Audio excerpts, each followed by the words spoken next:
Ryan Reynolds here from Mint Mobile. With the price of just about everything going up during inflation, we thought we'd bring our prices down.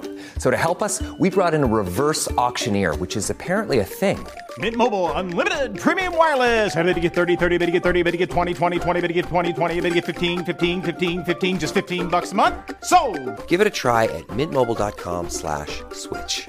$45 up front for 3 months plus taxes and fees. Promo rate for new customers for limited time. Unlimited more than 40 gigabytes per month. Slows full terms at mintmobile.com. Welcome back, everybody. It's Monday, June 10th, 2024. Born on this date in 1929, pioneering sociobiologist E.O. Wilson, originally of Birmingham, but also spent parts of his youth in Decatur and Mobile. Today is National Black Cow Day. Now, I looked this one up, and apparently it references the root beer float, which is fine. But once I learned it wasn't a reference to the cow manure in the yellow bag, I was a little let down. But I'm totally not let down that today is also National Iced Tea Day. So y'all know what to do there. Today we have items on shark attacks, dog fighting, Israel, and the UFL. And then, to acknowledge the 7th anniversary of this show, I'm going to reflect a little on its beginnings and a little career type stuff. I'll ask for a little latitude, but I won't take long. I'm just glad to be back here. My name's Ike Morgan, and we're down in Alabama.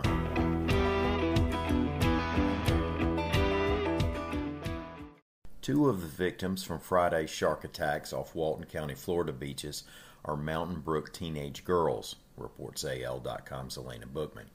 Now, the teens were injured during a shark attack in Seacrest Beach, a few miles east of and about 90 minutes after another woman was bitten and seriously injured in another shark attack. The Mountain Brook teens were identified by St. Luke's Episcopal Church as Lulu Gribben and McCrae Faust. According to reports, Faust suffered minor injuries. Gribben, however, lost a hand and a leg. But her mother posted an update on social media that said her vitals had improved and she was breathing on her own. She also said that her daughter had lost 2/3 of her blood during the ordeal, and that the first words she got out were, "I made it." Now, one other thing I'll clarify on this. The Walton County Sheriff's Office let people know that while patrolling on a boat the next day, Saturday, they spotted a 14-foot hammerhead shark several miles to the west of Seacrest Beach.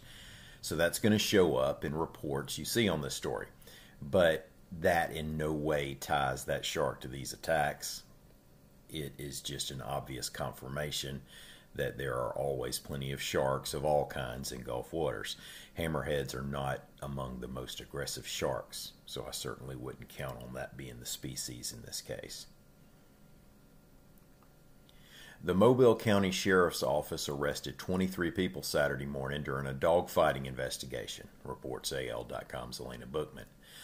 A search warrant was executed in Axis, Alabama, according to the Sheriff's Office, and while deputies made the arrests, Mobile County Animal Control showed up to remove an estimated 14 dogs. And here's the most automatic line that runs near the bottom of these kinds of stories. Marijuana, spice, and firearms were also seized during the search. Bloomberg News is reporting that the nation of Colombia is banning coal exports to Israel in order to pressure the country to stop its military operations in Gaza. Colombia is the biggest source of coal for Israel, and one of the two companies that supply it to Israel is the Alabama-based Drummond Company. The ban is expected to begin when President Gustavo Petro returns from a European trip and signs off on it. Colombia and Israel have a free trade agreement in place, but their relationship has suffered during Israel's response to the Hamas terrorist attacks of October 7th, with President Petro calling Israel's campaign in Gaza genocide. A new league has meant more success for the Birmingham Stallions pro football team. Now, after the reboot of the United States Football League, the Stallions won the league's 2022 and 2023 championships. Then the USFL and the XFL merged to create the United Football League, or the UFL. And AL.com's Mark and Abinet reports that the Stallions will play for the championship this coming Sunday.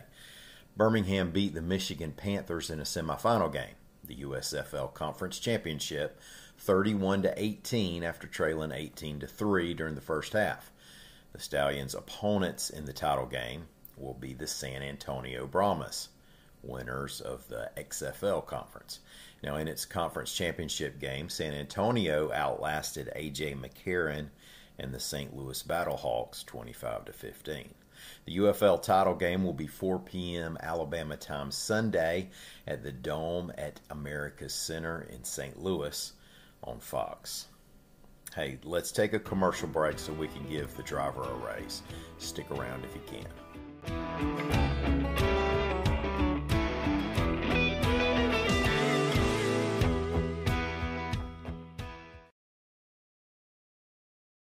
Think you know the Brooks Ghost? Think again. Introducing the all-new, better-than-ever Ghost 16.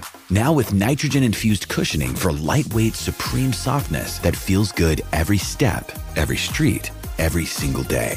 So go ahead, take your daily joyride in the all-new nitrogen-infused Ghost 16. It'll turn your everyday miles into everyday endorphins. Let's run there. Head to brooksrunning.com to learn more.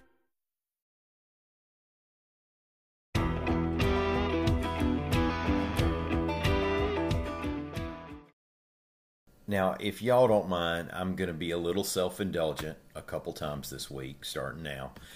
Pointing the attention at us is not my favorite thing to do, but we wanted to reflect a little on the 7th anniversary of this podcast's existence.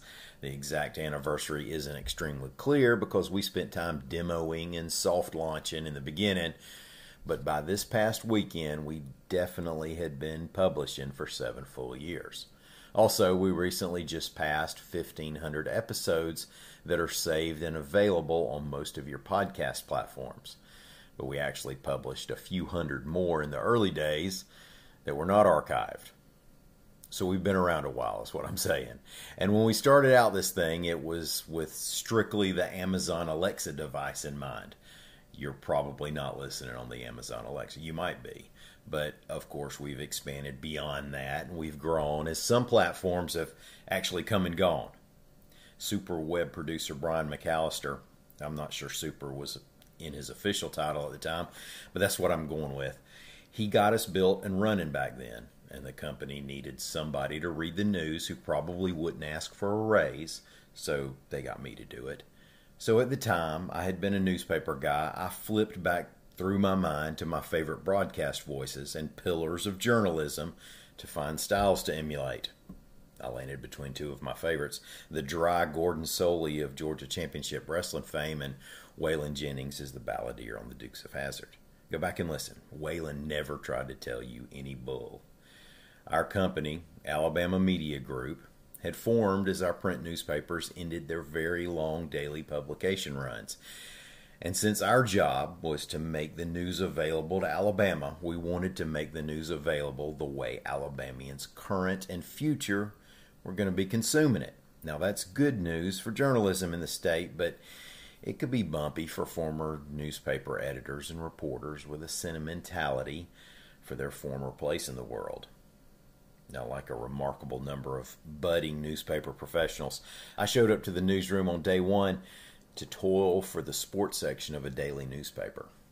And my job that day was to type local league bowling scores for hours. Now, even a lot of news editors and managing editors and executive editors could say that they once covered a few high school football games. This was even less glamorous than it sounds, because unless you were the guy signing games to cover, it seemed like you always were covering road games where it was raining, with at least one brief power outage, and what seemed like an amazing number of homecoming ceremonies. Homecoming ceremonies made games go later into the night. The first football game I ever covered was a road homecoming game. The home school had their 5 homecoming finalists delivered to the 50-yard line by convertible sports cars. It was a nice touch, but apparently they had only 3 sports cars to carry the 5 finalists, so 2 of the drivers had to drop off their finalists and circle back around. You know what I'm talking about. Everything conspires against making deadline. One thing that went amazingly smooth back then, most of the time, was filing your story through a phone line at a local convenience store. Now, convenience store clerks in the country would let you walk into the joint, tell them you're with the paper, walk around behind their counter, and plug your computer into their phone lines without batting an eye. Newspaper people used to have that kind of stroke.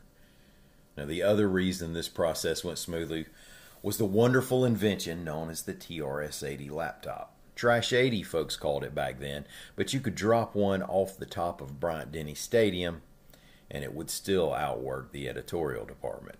I'm just playing, guys. During my time as a sports editor, one of my favorite reporters refused to trade in his beloved TRS-80 for a new Mac. He made it through an entire season without a functional Q on the keyboard, but still wouldn't let it go. You have to get creative to write feature stories on the quarterback without a working Q button. But change is inevitable, and my favorite change in this business is the one that added this microphone to my toolbox. I feel like we get to be more personal with our audience, more thoughtful in some ways.